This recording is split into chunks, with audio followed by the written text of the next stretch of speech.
बिस्मिल्लाहिर्रहमानिर्रहीम। अस्सलामु अलैकुम। Exercise 2.4 Question number 1. Find the square root of the following fractions by prime factorization। जैसे exercise 2.3 में पहला क्वेश्चन था वो प्राइम फैक्टराइजेशन मेथड से किया और क्वेश्चन नंबर 2 था वो डिवीजन मेथड से किया, लेना दोनों में स्क्वायर रूट ही था। इसी तरह एक्सरसाइज 2.4 में क्वेश्चन नंबर 1 जो है वो जो क्वेश्चन नंबर 1 है वो प्राइम फैक्टराइजेशन मेथड से करेंगे, क्वेश्चन नंबर 2 जो है वो डिवीजन मेथड से करेंगे। फ़र्क वहाँ एक्सरसाइज 2.3 में और 2.4 में ये है कि एक्सरसाइज 2.3 में एक सिंगल वैल्यू होती थी जिसका हम स्क्वायर रूट लेते थे डिवीजन मेथड से और प्राइम फैक्टराइजेशन मेथड से। ये अब क्वेश्चन एक्सरसाइज 2.4 क्वेश्चन नंबर 1 में है जो फ्रैक्शन में वैल्यू दी गई है। आप स्क्वायर रूट लेना सीखेंगे कि कैसे स्क्वायर रूट लेते हैं अगर वैल्यू फ्रैक्शन में आ जाए। सबसे पहले है 49/64। जिन स्टेप्स पे चल के मैंने क्वेश्चन कंप्लीट करना है आप लोगों ने इन्हीं स्टेप पे होमवर्क भी करना है और क्लास पर कॉपी पे भी यही स्टेप्स करने हैं।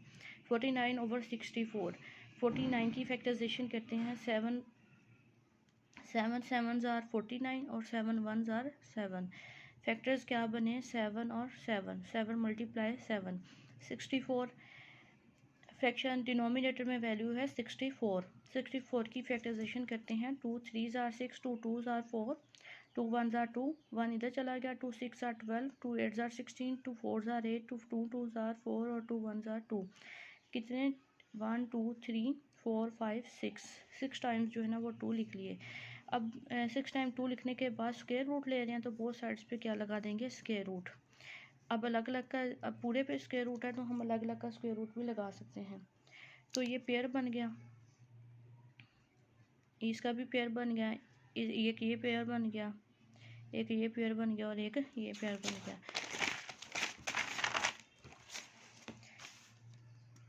पेयर का स्क्वायर आ गया, यहाँ पे भी स्क्वायर लगा दिए। ये जो स्क्वायर है ये स्क्वायर रूट से कैंसिल हो जाएगा यहाँ पे, तो क्या आ गया 7/2 × 2 × 2 7/2 2s are 4 4 2s are 8। तो एंड पे जैसे आपने 2.3 में लिखा कि under square root 49/64 is equal to जो आंसर आया है उसे लिख देना 7/8। इसी तरह इसका थर्ड पार्ट है 196/441 196/441 196 को 2 9s are 8 2 9s are 18 1 इधर चला गया 2 8s are 16 2 4s are 8 और 2 9s are 18 7 7s are 49 और 7 1s are 7।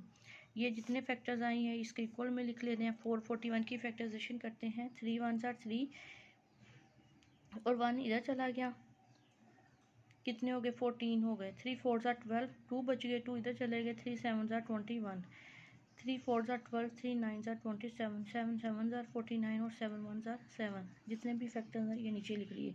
वही स्टेप के बाद में स्क्वायर रूट अप्लाई करना है दोनों तरफ, फिर इनके पेयर बना लेने हैं और फिर स्क्वायर लेना है और स्क्वायर जो है वो स्क्वायर रूट से कैंसिल हो जाएगा। तो 2 7s are 14 और 7 3s are 21। ठीक है, और एंड पे लिख देना है 196/441 इज इक्वल 14/21। इसी तरह इसका 6 पार्ट है। मिक्स फ्रैक्शन में क्वेश्चन दिया गया था, जो वैल्यू दी गई है ये मिक्स फ्रैक्शन में। पहले 2-3 क्वेश्चन जितने भी किए ये फ्रैक्शन थी, सिंपल फ्रैक्शन थी। अब यहाँ पे क्या है मिक्स फ्रैक्शन है। तो मिक्स फ्रैक्शन को सॉल्व करते हैं। 25 को 12 से मल्टीप्लाई किया, 300 आया। 300 में 24 को ऐड कर दिया, 324/25। वही क्वेश्चन बन गया जैसे हमने लास्ट क्वेश्चन किए हैं। 324 की फैक्टराइजेशन की, ठीक है, उसके फैक्टर बन गए। 25 की फैक्टराइजेशन क्या आएगी 5 5s are 25। Square root apply करेंगे बोथ साइड्स पे। पेयर बनाने के बाद जो स्क्वायर होगा वो स्क्वायर रूट से कैंसिल हो जाएगा। 2 3s are 6 6 3s are 18 18/5। अब देखें जैसे वैल्यू दी होगी वैसा ही आंसर होगा। अब देखें कि हमें जो क्वेश्चन था वो मिक्स फ्रैक्शन में दिया गया था, आंसर भी क्या आएगा मिक्स फ्रैक्शन में ही आएगा। 18 को अंदर रख के 5 पे डिवाइड किया, 5 3s are 15 8 में से 5 गया 3 3/5। ठीक है, ये देखें आंसर भी क्या है मिक्स फ्रैक्शन में। तो इसके बाद इसका क्वेश्चन नंबर 2 है जो हमने डिवीजन मेथड से सॉल्व करना है। 144/225 पूरे पे सबसे पहले होल पे जो है उसके रूट लगाया, उसके बाद अलग अलग पे अब इसका स्क्वायर रूट लेंगे। 144 का अलग लेंगे, 225 का अलग स्क्वायर रूट लेंगे। जब हम स्क्वायर रूट लेते हैं डिवीजन मेथड से सबसे पहले पेयर बनाते हैं। राइट साइड से पेयर बनाते हैं, 44 का पेयर बन गया, ये 1 अकेला बच गया, 1 1 ज़ार 1, 1 में से 1 गए 0, 44 वाला पेयर नीचे उतर आया। 1 को किससे मल्टीप्लाई करना है, 2 से, तो 2 1 2 ज़ार 2 आ गया। अब जो वैल्यू हम यहाँ लगाएंगे वही यहाँ लगाएंगे, 22 को 2 से मल्टीप्लाई किया तो 44 एग्जैक्ट आ गया, पूरा आ गया। तो आंसर क्या आया, 12 यहाँ पे लगा दिया। अब 25 टू 25 का जो है वो स्क्वायर रूट लिया है।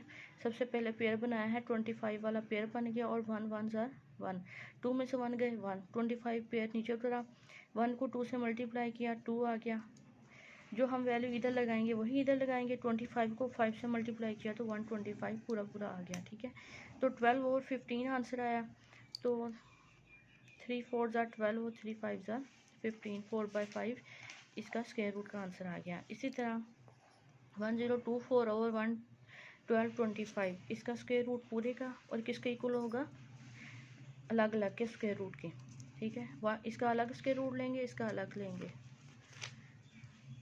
1024 का अलग से स्क्वायर रूट लिया, इसका अलग से स्क्वायर रूट लिया।